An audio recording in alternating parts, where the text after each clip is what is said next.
Well, U.S. Treasury yields sitting at their highs of the session right now after that 30-year auction broke this week's trend of pretty good demand with the highest yield for a sale since 2011. Bloomberg Intelligence interest rate strategist Ira Jersey joins us now. And Ira, we finally saw a tail. It took the 30-year sale. What happens?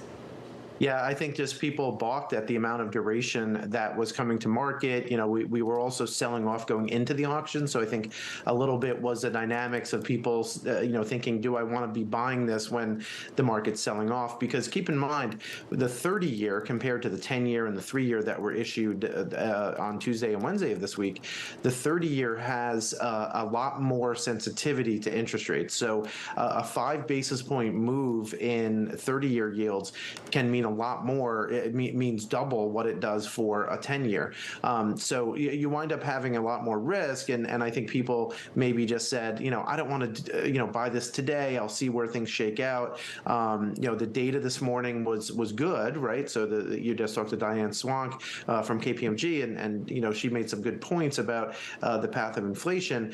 But it's hard for you to say, oh, let's buy 30-year debt at 4.25%, when you really don't know where inflation is going to be in the medium term.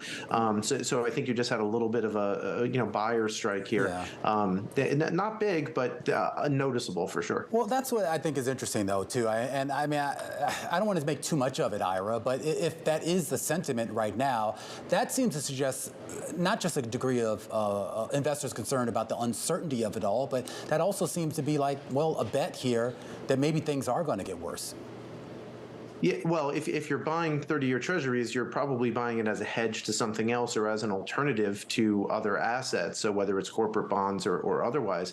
So if we do have a soft landing, then one wouldn't necessarily expect long-term interest rates to move very much one way or the other, and there's other alternatives that you might consider, like corporate bonds or maybe even mortgage-backed securities, which are relatively cheap compared to where they've been.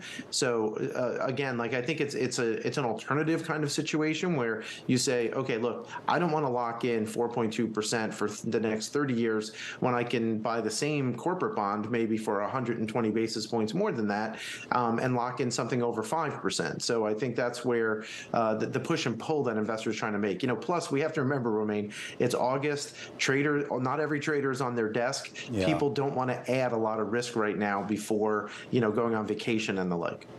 And Ira, let's talk specifically about the mix of buyers at this 30-year sale, because it looks like primary dealers were left with a little bit more than usual. You take a look at indirect bidders, maybe they didn't show up quite as strongly as they had in past sales. What do you make of that mix?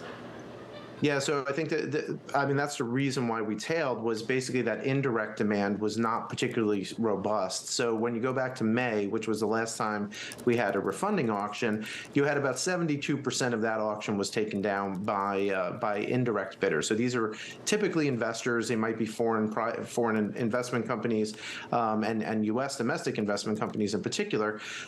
This time it was 67%. So that doesn't sound like it's a lot lower, but the incremental demand winds up being pretty significant. So what that data shows you is that primary dealers who don't necessarily want to buy a lot of bonds but have to bid because they're primary dealers of the Fed and that's their job, they bid up a little bit higher than the market, and they got some bonds maybe that they didn't really want. And I think that's one of the reasons why you've seen a little bit of the additional sell-off after that auction, just because people have to dump some bonds that they really didn't want to hold on their balance sheet.